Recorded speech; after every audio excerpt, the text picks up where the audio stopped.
Serial तुमसे तुम तक की कहानी अब एक ऐसे मोड़ पर पहुंच चुकी है जहां हर नया एपिसोड दर्शकों की धड़कनों को पहले से कहीं ज्यादा तेज कर देने वाला है। इस बार कहानी में ऐसा खतरनाक खेल शुरू होने वाला है जिसकी किसी ने कल्पना भी नहीं की थी। अब तक जो मीरा शांत और मासूम बनने का नाटक कर रही थी, वह आखिरकार अपना असली रंग दिखाने वाली है। उसकी पहली चाल इतनी खतरनाक साबित होगी कि सिर्फ अनु ही नहीं बल्कि पूरा परिवार हिल जाएगा। आने वाले एपिसोड में एक ऐसी साजिश रची जाएगी जिसके बाद हर कोई सोचने पर मजबूर हो जाएगा कि आखिर असली दुश्मन कौन है और किस पर भरोसा किया जाए। कहानी की शुरुआत होती है पुष्पा से, जो हमेशा की तरह अपने रोजमर्रा के काम में लगी होती है, लेकिन उसे बिल्कुल भी अंदाजा नहीं होता कि कोई काफी समय से उसकी हर गतिविधि पर नजर रखे हुए है।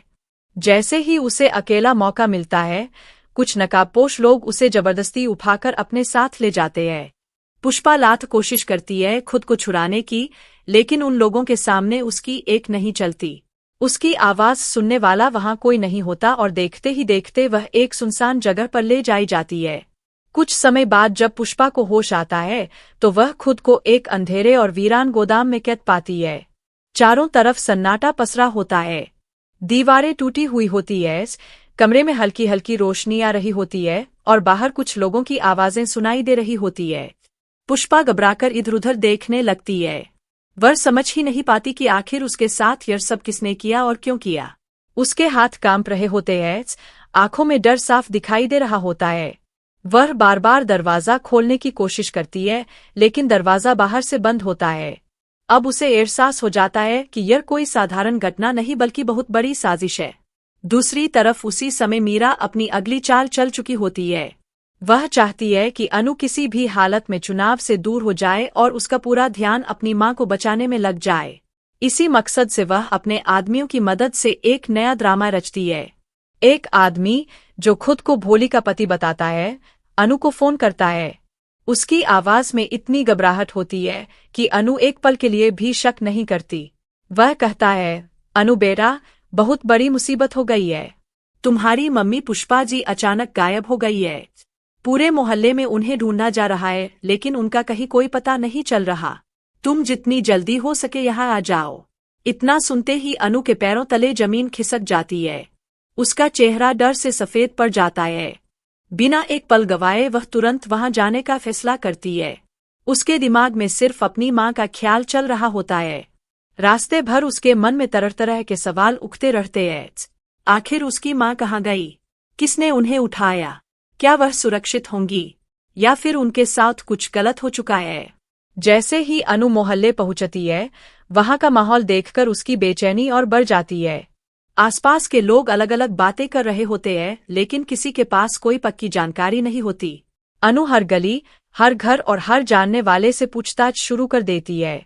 उसकी आंखों में आंसू होते हैं, लेकिन वह खुद को संभाल कर अपनी मां को ढूंढने की पूरी कोशिश करती है। इधर घर में भी माहौल पूरी तरह बदल चुका होता है। गायत्री मां जब काफी देर तक अनु को नहीं देखती तो उन्हें चिंता होने लगती है। वह बार बार पूछती है, अनु कहाँ है?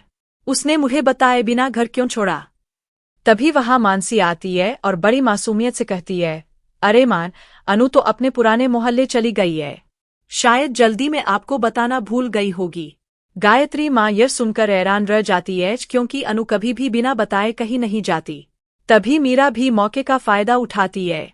वह धीरे धीरे ऐसी बातें कहने लगती है जिससे गायत्री मां के मन में अनु के प्रति गलतफहमियां पैदा होने लगे।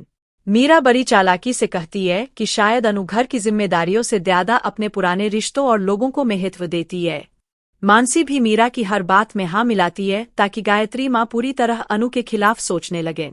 मीरा का असली मकसद सिर्फ अनु को बदनाम करना नहीं होता, बल्कि पूरे परिवार के सामने उसकी छवि खराब करना होता है। वह चाहती है कि जब तक अनु अपनी मां को ढूंढती रहे, तब तक घर के सभी लोग उसी पर शक करने लगें। यही वजह है कि वह हर किसी के सामने मासूम बनने का नाटक करती रहती है, जबकि पर्दे के पीछे उसी की साजिश चल रही होती है। लेकिन दूसरी तरफ अनु भी अब पहले जैसी भोली नहीं रही। पिछले कुछ दिनों से उसे लगातार महसूस हो रहा था कि मीरा कुछ बड़ा खेल खेल रही है। कई घटनाएं ऐसी हुई थीं जिन्होंने उसके मन में मीरा के खिलाफ शक पैदा कर दिया था। अब एक और घटना उसके शक को और मजबूत कर देती है। यश जब अनु से बात करता है तो वह एक ऐसी बात बता देता है जिससे अनु के होश उड़ जाते हैं। वह कहता है कि पहले ही दिन मीरा मैडम ने उसे अपने घर बुलाया था और उससे जरूरत से ज्यादा अपनापन दिखाया था। उन्होंने उसे गले भी लगाया था और कई ऐसी बातें की थीं जो बिल्कुल सामान्य नहीं थीं। यह सुनते ही अनु के दिमाग में सारी कड़ियां जुड़ने लगती है। उसे समझ में आने लगता है कि मीरा शुरू से ही किसी बड़े प्लान पर काम कर रही थी। वह सिर्फ लोगों का विश्वास जीतने का नाटक कर रही थी ताकि सही समय आने पर अपना असली खेल खेल सके। अनु मन ही मन फैसला कर लेती है कि अब वह मीरा को किसी भी कीमत पर बेनकाब करके रहेगी। उसे पूरा यकीन हो जाता है कि पुष्पा के गायब होने के पीछे भी मीरा का ही हाथ है, लेकिन बिना किसी सबूत के वह किसी पर आरोप नहीं लगा सकती। इसलिए अब वह चुपचाप मीरा की हर हरकत पर नजर रखने का फैसला करती है। उधर गोदाम में कैद पुष्पा लगातार बाहर निकलने की कोशिश कर रही होती है। वह कमरे में रखे हर सामान को ध्यान से देखती है ताकि किसी तरह वहां से निकलने का रास्ता मिल सके। तभी उसे बाहर से कुछ लोगों की बातें सुनाई देती है। उन लोगों की बातचीत से इतना तो साफ हो जाता है कि यह सब किसी बहुत बड़े इंसान के कहने पर किया जा रहा है। हालांकि अभी तक पुष्पा को यह पता नहीं चल पाता कि उस पूरी साजिश का मास्टरमाइंड आखिर कौन है। इसी बीच चुनाव का दिन भी लगातार नजदीक आता जा रहा है। अनु के सामने अब दो सबसे बड़ी चुनौतियां खड़ी है। एक तरफ अपनी मां की जान बचाने की जिम्मेदारी और दूसरी तरफ चुनाव में खड़े होकर लोगों का भरोसा जीतने की लड़ाई। मीरा चाहती है कि अनु इन दोनों जिम्मेदारियों के बीच पूरी तरह टूट जाए और चुनाव लड़ने का सपना हमेशा के लिए छोड़ दे। लेकिन क्या अनु इतनी आसानी